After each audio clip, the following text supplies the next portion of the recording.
First question's from Kirsten Watson. Go ahead.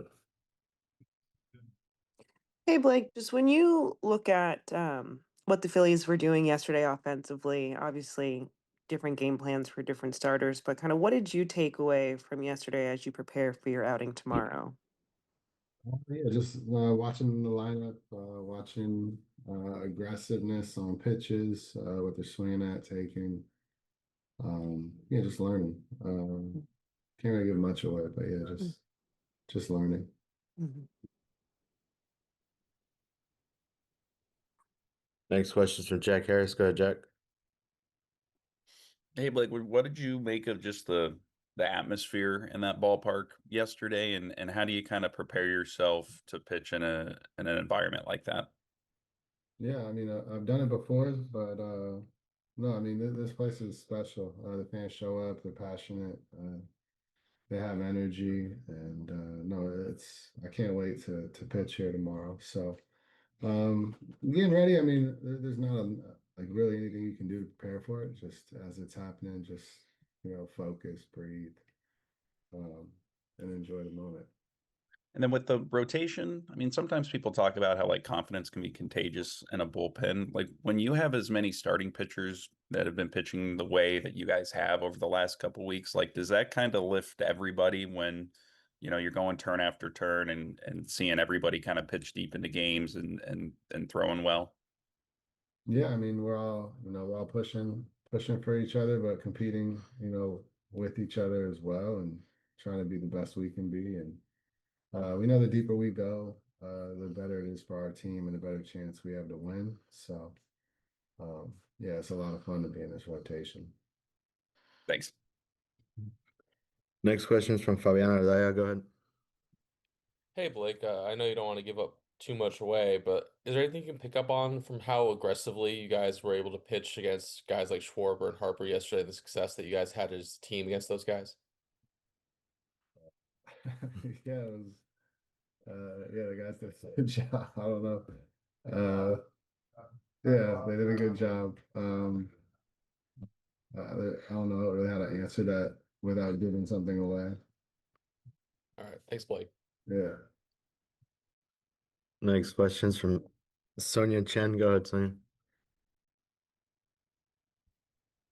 Hey Blake, you often talk about reading swings as being an important part of how you learn from your outings.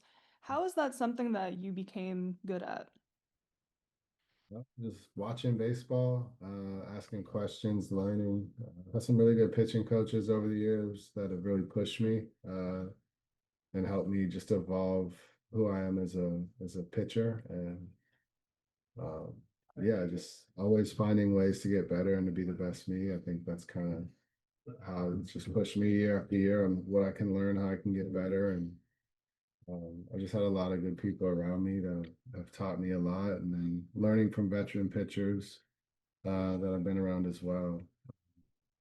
Just been very fortunate with the people that I've been around to really learn and help me become the player I am today and person I'm chasing. Is that something that, throughout your time as a professional, you've kind of steadily gotten better at, or was there a point when you made that more of a focus?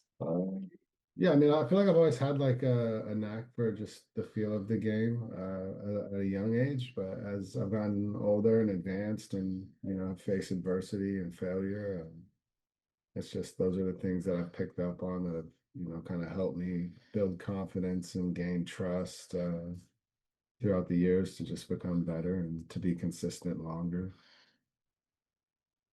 Thanks, Blake. Next question from Jae-Ho Kim.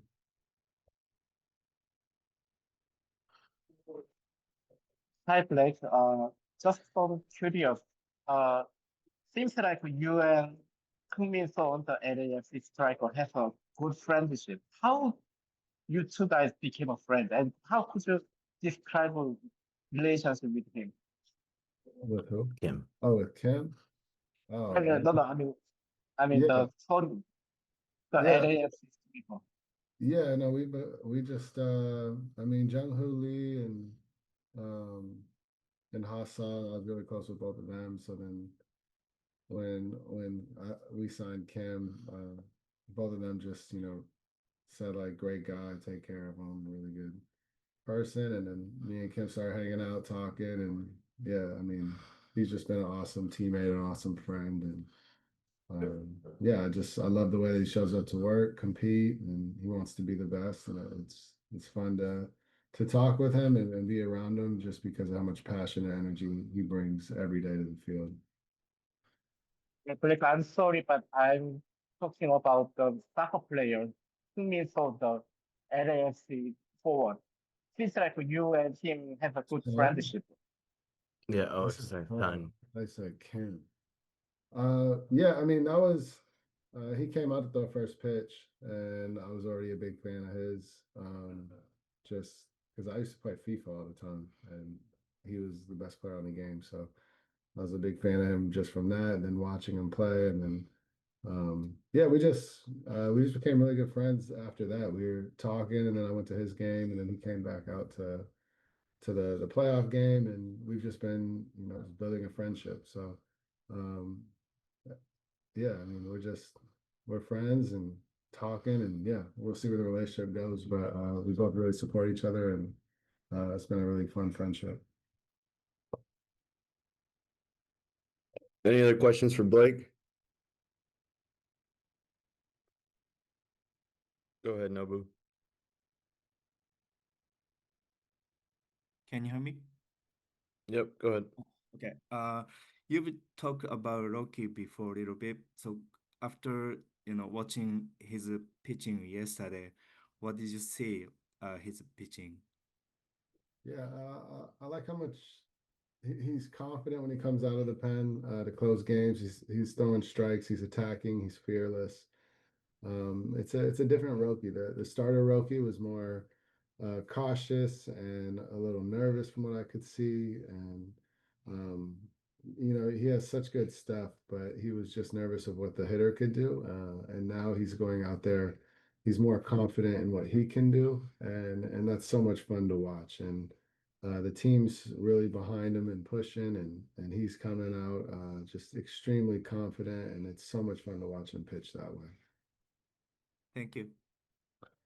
All right, that'll do it for Blake. Thanks, guys. Thank you everyone for joining us. We have Dave Roberts now available. If you have a question, please use the raise your hand icon. First question is from Bill Plunkett. Go ahead, Bill.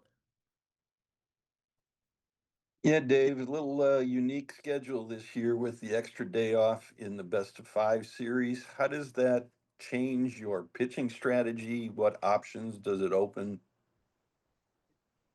I think it's beneficial. Obviously getting Blake on his regular rest. I think with the guys that we used out of the pen yesterday, they're all back online outside of Glass now. So I think that yeah, we kind of reset, and I feel good with obviously Snell going tomorrow and kind of having whoever we want to deploy behind him. Does it free you up with Roki in particular, since this is his first experience trying to bounce back, 2 out of 3, 1 out of 3, whatever it is? No, well, actually, we did that. Fortunately, that was something we did intentionally. Towards the end of the season, we got him a 2 out of 3, and so we've kind of checked that box. So I feel good. If needed, we could use him tomorrow night as well. Well, I asked you last night, I'll ask you again. Can we call him your closer? I think that he's earned. I just don't want to be, pigeonholed into the ninth because, with the way this lineup is constructed, there could be different ways where the eighth could kind of present itself, where he could be the best option. But I do consider him one of our, top highest leverage relievers for sure. Thank you. Yeah. Next question is from Sonia Chen. Go ahead. Hey Dave, how did Will come away from catching the end of the game last night?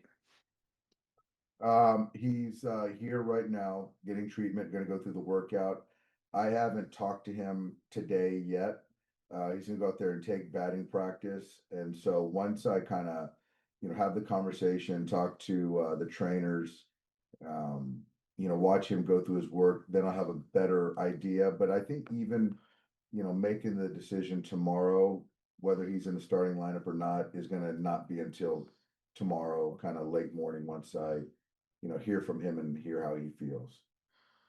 Do you think there could be some value in, possibly Ben continuing to start some games and Will coming in to pinch hit and then staying in to kind of manage the workload as he eases back into action here? Absolutely, absolutely. Um, he hasn't had the normal buildup, um, as far as getting his legs back and catching and all that kind of stuff that he normally would, coming back from an injury. And so to then you layer in the intensity of the postseason, um, the games are a little bit longer, all that. So, to have him catch 4 innings and then to potentially run that same playbook, certainly there's value to that.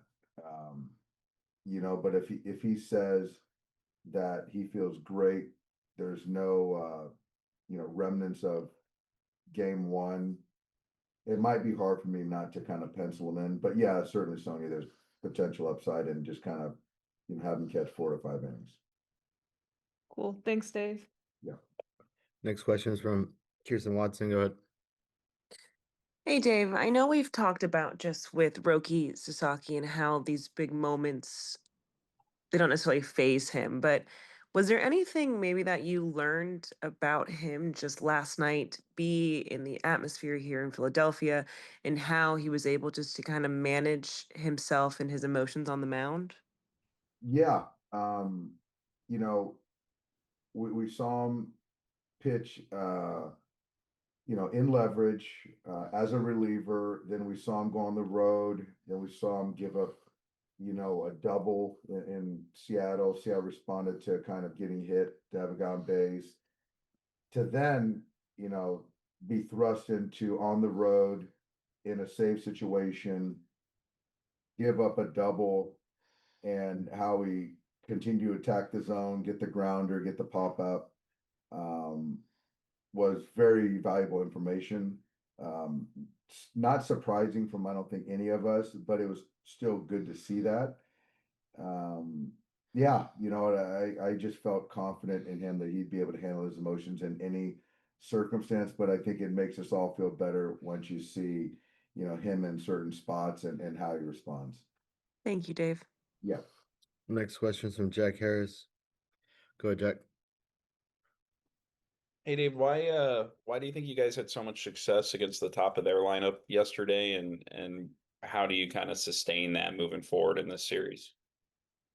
I thought yesterday, Shohei did a fantastic job of moving the ball around. You've got to kind of change locations. You've got to use the front to back. I thought his curveball was as good as I've seen it. But you have to have these guys honor the fastball. They hunt locations, they hunt velocities, and you've got to keep them guessing. You just can't be predictable. And I thought yesterday, we did a fantastic job of not being predictable. And I thought Tyler did the same thing. Thank you. Yeah. Next question is from Bill Shaken. Go ahead, Bill. Dave, with Clayton, do you see him as pretty much if a starter gets knocked out early or if the game goes extra innings, or do you have something else in mind? I think those scenarios certainly, play into, one, two potential uses of Clayton. But I also I trust him. I just think that there's other opportunities that he might have to pitch. But I also do feel that there's other guys that I feel in certain, whether it's lanes or spots, that I feel, more comfortable with. But it's not a slide on Clayton, but I do think that there's various roles, up, down early, late, that I could use him. Thank you. Next question is from Fabiano Daya. Go ahead. Yeah, Dave, just to kind of follow up on Jack's question about facing the top of their order, is there a lesson that you guys can sort of take from just how aggressive you guys were in zone against those guys and how effective that could be with the stuff that you guys have? Yeah, I think that, like we've talked about, our two teams are very similar. We mirror one another. And, speaking on the offensive side, I think that when pitchers nibble and get behind, try to be too fine, that's where offenses like ours and theirs feast. And so you've got to go at these guys and attack them in the strike zone. Once they get count and leverage, they get better, even better than most hitters do. So yeah, I think if you look at last night, first pitch strike, whether it's, with the breaking ball, a fastball, going after these guys certainly is beneficial, yes. And then with Tyler, would he be still online to pitch game 4 just with the rest that he'll have between that? And is there any temptation to, like, if there's a situation in game 3, keeping him in the pen if that's the sort of a spot to kind of close the series out right there? He's still online for game 4.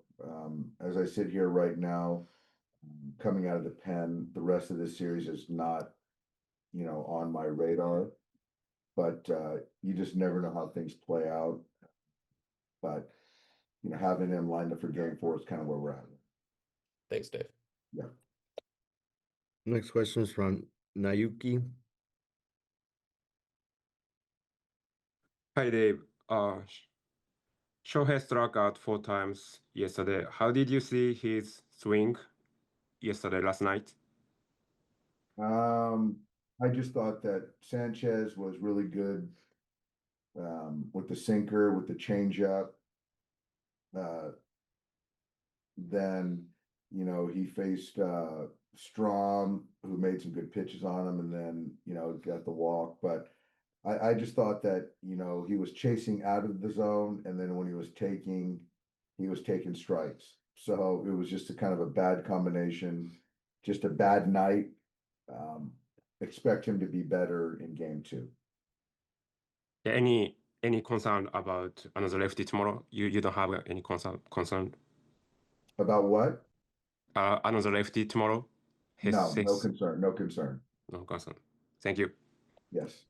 Any other questions for Dave? All right, go ahead, Jack. Hey, Dave, just to follow up on that, did you feel like yesterday, just the pitching, I know you talked about how well Ohtani compartmentalizes stuff, but did you feel like yesterday the amount of focus that went into the pitching maybe took away from some, especially those like early at bats in the game, or did you look at those as kind of separate situations? I think, Sanchez was really good.